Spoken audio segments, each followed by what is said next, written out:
Okay. Good job.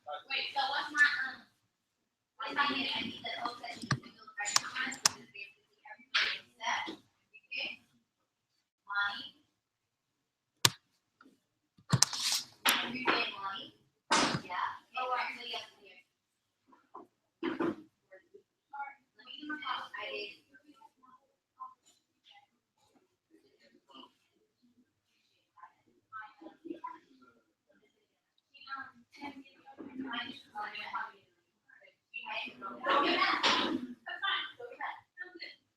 Wait, so once we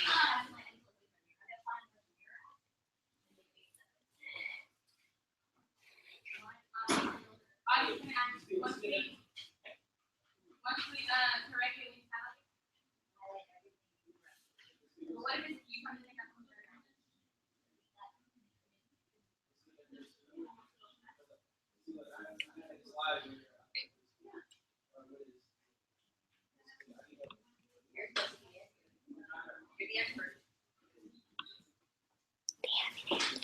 They haven't answered. Oh.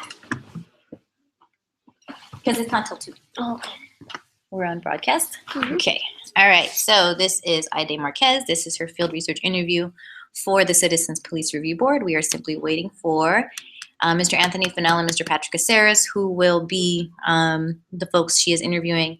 And those are her resident experts on this topic of community policing. Okay. You're live, right? Okay. So everything's being recorded. Don't hit any of these buttons up here. Okay? Okay. And then I'm going to text you. Okay.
How do I present myself? Hello, I'm Aiden Marquez. Or Can you what? how do I present myself? Like, hello, I'm Aiden Marquez. Make sure. I just want to make sure you're right. Okay, so hi, good afternoon, gentlemen. Thank you so much. Be humble. You are humble. I shouldn't say that, but you are humble. Appreciative of their time because you might have a follow-up question. Hello. Hello, hold on for a minute. Hey, oh, can you see me? Okay. Wow, this is good. Thank you. I'm in the corner also. You all set, Mr. Fennell? How are you doing, sir? Hey, I'm doing great. How are you guys doing? Doing great. Great. Okay. Now, this is new to me, so hey, I kind of get excited about new things, so I have to learn what Hangout is. And you're okay with it being a recorded, like this kind of this format of being online and doing this, because this is much easier for us on this end. Sure, I'm good. Yay. Okay, and then our other student, Keenan, that was supposed to be here, he's ill, like he has chronic illness, and so today he wasn't able to make it, but Ide is here and ready to go. All right. All right, I'm gonna leave you too. Thank you. Hi, thanks for your time. Oh, no problem. So I'm Aiden Marquez. I'm a senior. Now, how do you spell your name? AIDE. A-I-E-E? DE. C-D-E. Okay, I'm sorry. Okay. All right. Shoot, go ahead. Ask me anything. Okay. So my first question is an opinion question. In your opinion, what is the purpose of the Citizens Police Review Board? Well, it's a couple of things that come to mind immediately. And one is that we provide an outlet, or we provide an opportunity for the citizens to present their concerns in a hopefully a safe format that as a board and as an agency, we can then try to address those concerns. Another purpose of the board is to educate not only the community, but to educate the police department. One way we try to do that is, facilitate meetings between the two. Sometimes that works, sometimes it doesn't. Other ways is definitely getting oh, turn that on. Okay, I'm sorry. The other way is to do community outreach. And during that community outreach, I'm able to, again, reach out and speak to the community, answer any questions they have, provide them with information, and hopefully be able to explain to them some of the processes and procedures that the police department does, uh, so they'll have a better understanding of how those things work. And then also take back to the police department concerns that maybe some of their processes and procedures cause harm to the community, and see if we can come together to figure out a way to continue with those processes, but cause less harm to the community. So, as an agency that's separate from the police department, we don't answer to them at all. We are able to reach a decision. We're able to take a position, or able to look at things a little bit differently, and we provide that I would say that bridge between the community and the police. It's really good, helpful for the community and what's happening. Okay. I got another question. To what extent is mediation effective when interrupting a negative police officer? Like, what's the process in it when like in police brutality and a victim? Like, what process do you guys do to like talk it over, or? Okay, well, it's interesting you asked that, because we are in the final stages of rolling out a new mediation program. We expect to start a new mediation program June 1st. That's our target date. And what the goal is to take cases, or allegations rather, that come in that particularly those that don't involve use of force or any serious injuries at all, but more so cases where it involves maybe an officer that's been rude to someone, maybe a person perceives that an officer, was discourteous, or maybe an action that an officer took was unnecessary, and so they file a complaint. Well, our goal is to bring the complainant and that officer together with third-party mediators, and they sit down and discuss that incident, where both sides get an opportunity to express what they think and how they feel about the incident, how it impacted them, and then also hopefully have an opportunity to hear from the other side and get a better understanding of how their actions, say for the officer's sake, how their actions impact the community and impact individuals. And from the citizens' side, is maybe think that that officer, never even intended to cause them any harm, didn't know they were being rude, didn't know maybe their actions were perceived that way. So that both walk away from the table. The ultimate goal is for both to walk away with a better understanding of one another. Now, that serves lots of a purpose, to keep the officer from finding themselves in that position again. It also hopefully will allow the citizen to have a better understanding of police procedures and processes. They can then go out and share that information with the people they interact with in the community. But also, if this officer works that area every day and that citizen lives in that area, now they have a name to a face. Now you have two people that, if it's done right, they can walk away, and now they have personal contact with each other. So that begins the process of building trust between the community and the police. Um, Police officers don't want to necessarily have to sit down in front of someone and say, "Oh man, I messed up." So if they can go through this process and they can get a better understanding, then the other positive is that they'll realize, I don't want to do that again because I don't like that process. I don't want to go through it. Not that it would be punitive, but it's just, something that as a police officer, they may not want to do. Uh, our mediation program is one that an officer will get an opportunity, if they choose, to go through it, but they can only do it once every 18 months. So they go through it and they learn from it, and they never find themselves on the other side of an allegation. That's great. If they go through it and they don't learn from it, then anytime during that 18-month period, they find themselves with the same allegation, then they're going to be dealt with another way.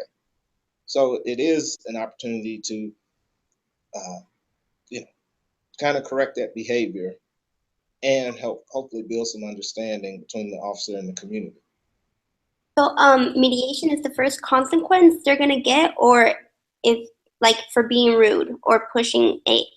So just It's mediation. not it's not the first consequence. It's an option.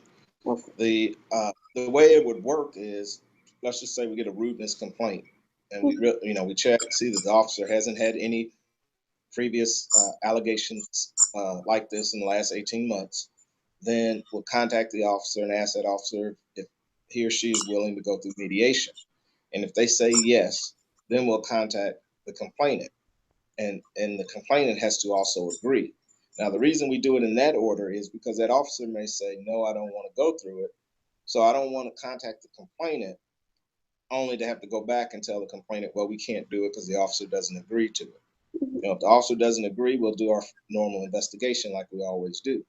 And also, if the complainant says, well, no, I don't want that, I want an investigation, then we'll have to do an investigation. So both parties have to agree to it, but they have to agree with the understanding that the officer is not going to receive like the normal discipline that they would normally receive.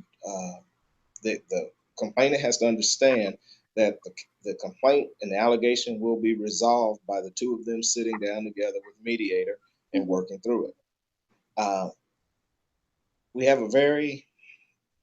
it's very broad definition of a successful mediation, because the two individuals could walk out of that room and still not agree with one another's perspective. But if they have sat there and participated and at least listened and given it a chance, we would consider that a successful mediation. The complainant would also understand that just because you don't agree with it, it's not going to now revert to an investigation, So they have to understand that going in. Now, an unsuccessful mediation would be where one side or the other chose not to actively participate. They got there, they wouldn't listen, they wouldn't engage, and maybe they got there and decided they didn't want to listen and got up and left. So that would be an unsuccessful mediation. And from there, we would then go back to, in the case of the officer, if they got up and left, we'd go back to conducting an investigation. But if the citizen got up and left, then that would close out the complaint.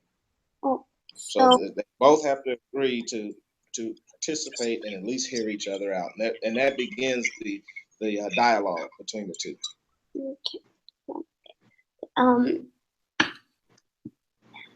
in your opinion, what is effective community policing? What is effective community policing? In your opinion. Oh wow, that's where effective community policing is when the citizens know who their officer is at any particular shift. They know how to reach them on a personal level, and that officer can connect and solve problems in the community without making an arrest or without taking someone through the judicial system, and they become more of a problem solver than just a reactor, someone that reacts to a police run or reacts to an incident. you know there's various forms of community policing all across the country. Most of them involve having a dedicated officer to an area who actually gets out of their car, walks a beat, makes personal contact, and they're not just called to respond to a run. 1 minute. Yeah, and they're not just called to respond to a run. So, that takes many different formats, like I said. But if you have a successful community policing program, and I used to run one when I was a police officer in Indianapolis, but you have where when stuff happens, you get a phone call from a member of the community, and they'll say, "Hey, this is about to happen, or this has happened, and I know who did it." And you go there not with the intent necessarily of arresting that person, but maybe, particularly in low level types of incidents, bringing the two parties together and saying, okay, this kid vandalized the back of this garage. So how about if, we bring the parents together with the kid, make the kid repaint the garage and don't let it happen again. You've solved the problem. You haven't created, another statistic of an arrest or putting a kid in the system, and you've introduced two people that live in that community that can now look out for each other. So that's a good tool. Sometimes it's not even about crime that that the officer is trying to resolve. Sometimes it's about the quality of life issues. If I'm working in an area and I realize that we have lots of purse snatches at this particular bus stop, it may be that the bus stop is not well lit. It may be that the business owner that has a shop on that corner, if he puts a camera out there, not only does it protect his business, but it protects his potential customers that come to that bus stop. It could be any kind of things, but it takes bringing the resources together. And as a police officer, I can't put the camera up. I can't fix the street light.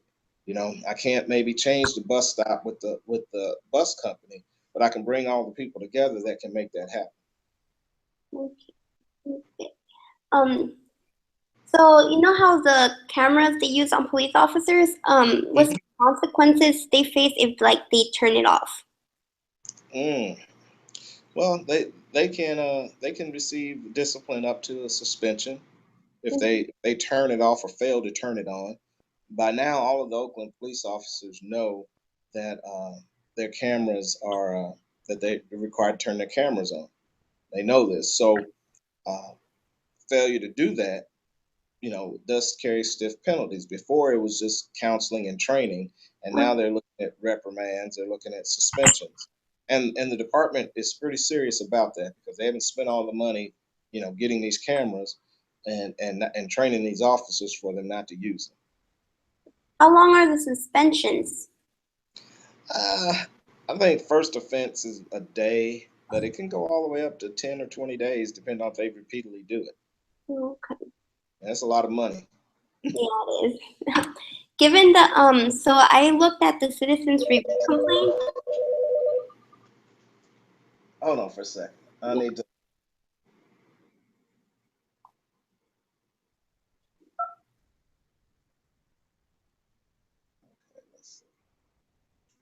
Yeah, sorry. So I don't know yeah. who keeps calling me, but I don't care. So I saw the citizens review complaints, and I was wondering why young teens don't file complaints. Do you guys have like um do you guys have something to like make yourself known for teens to make a complaint if like a police officer was rude to them? Well, we do a lot of outreach, and we're doing more outreach. Mm-hmm. One thing we failed to do with our outreach efforts is really target young people.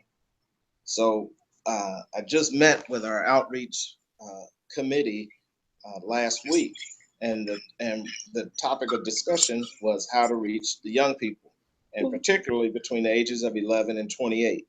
Now, I know 28 is probably old to you, but it's young to me. So, but anyway, between the ages of 11 and 28 is going to be our target audience. And that's our goal, is to get out to events, locations where the young people will be. We've created pamphlets and postcards that are very clear in their language and just give some basic information to young people so that if they have an issue with the police, they know where to go and who to call. Uh, and we're going to go out to the community. It's not the community's job to find us. We're going to go out to where people are and introduce ourselves or reintroduce ourselves to the community.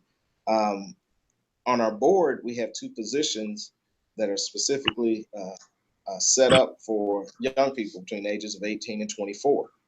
And those two commissioners are also helping in reaching, the demographic of that age group and the people they hang out with, to educate them about who we are, what we can do, what we can't do, and let them know that we're a resource. Um,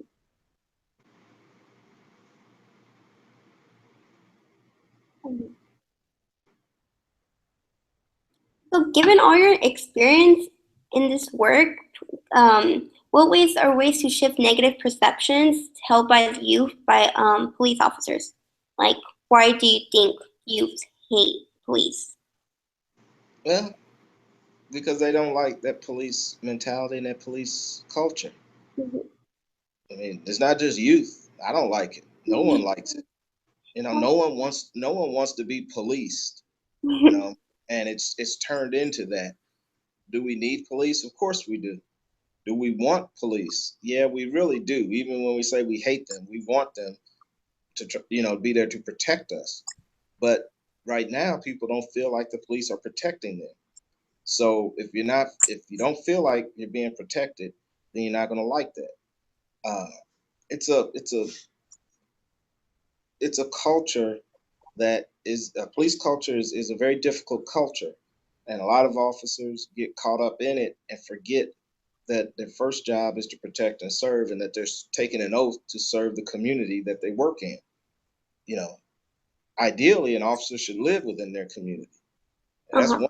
that's one issue I find out here, where most of the officers do not live, in the city of Oakland. So you can't even have a connection with the people that you are to serve if you don't live there. You don't have the buy-in, because it's much more difficult to mistreat someone if you might run into them at church or at the barber shop or at the grocery store. But if you have that, then the officer would think twice about how they handle a situation. And it's also a lot easier if I have a connection with someone, be it through race, sex, gender, or just where we live. Then I'm going to have a connection to how I can treat that person differently. But if I don't have a connection, it's a lot easier for me just to treat them any kind of way and then move on. And young people, like everybody else, you don't want to be treated that way. Um,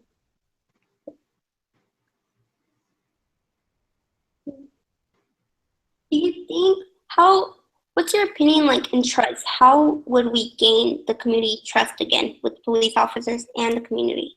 How can we gain that trust we need? Man, if I had that answer, I wouldn't be working. I'd be rich.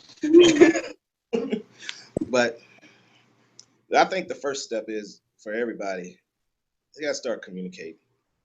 You got to quit pointing fingers. You got to quit rehashing old history, ancient history, old hurts. You got to quit doing that. And it takes everybody. It takes all sides. They have to sit there and say, you know what? Today is a new day. We're honestly going to forget all that crap in the past, and now we're going to move forward. But there's those saying, it's easier to maintain someone's trust than to regain someone's trust. Once someone's lost trust or lost trust in a person, it's hard for them to get that trust back. And the community, as well as the police department, have lost trust in each other. So right now, really, people just need to sit down and have an honest conversation. The police department needs to recognize the wrongs that they've done and address those wrongs in a meaningful way. They need to deal with officers that should not be police officers. But at the same time, people in the community need to deal with folks that, shouldn't be running free. A lot of criminals and bad guys out there that get a pass because the community lets them get a pass, and the officers still have to go after them. So it's a very multifaceted question that has lots of pieces to it that need to be addressed. But somebody's got to begin somewhere, and I think the first step is to sit down at the table and open up the lines of true communication. What's your opinion in officers not getting indicted for their crimes? Like for Oscar Grant, for example, his officer only got like 6 months probably in his case when he did a huge crime. What is your opinion on that? Yeah, I've been in the courtroom before, and a lot of things happen in the courtroom that a lot of people don't quite understand. But when you're looking at laws, that's what we have to live by. Those are rules we have to live by. And even in the courtroom, there's certain procedures for, introducing evidence and introducing testimony that doesn't necessarily make things right. But in order for it to be right for everyone, the rules have to be in place. And in that instance, I don't know all the particulars. I know what I've heard. I know what I saw in the movie. I know those kind of things, but I don't know what the legal angles are or were in that case to say if he should have gotten 5 years, 10 years, or 20 years. A lot has to do with what a person's charged with as to what parameter of time they could face. And what they're charged with a lot of times has to do with what they can prove. So, in that instance, everyone sitting on that train or sitting on that train platform saw what they saw. But how do you transfer that to a courtroom as proof? And that's a difficult task sometimes. Yeah, so that's pretty much my questions. That's it? Yeah, Yeah. very important question. Oh, man, I thought you were going to ask me something difficult. No. They're good. Heidi? No, the answers were good. Well, thank you. Heidi, this is Patrick. I'm over here. Mr. Hi. Hi.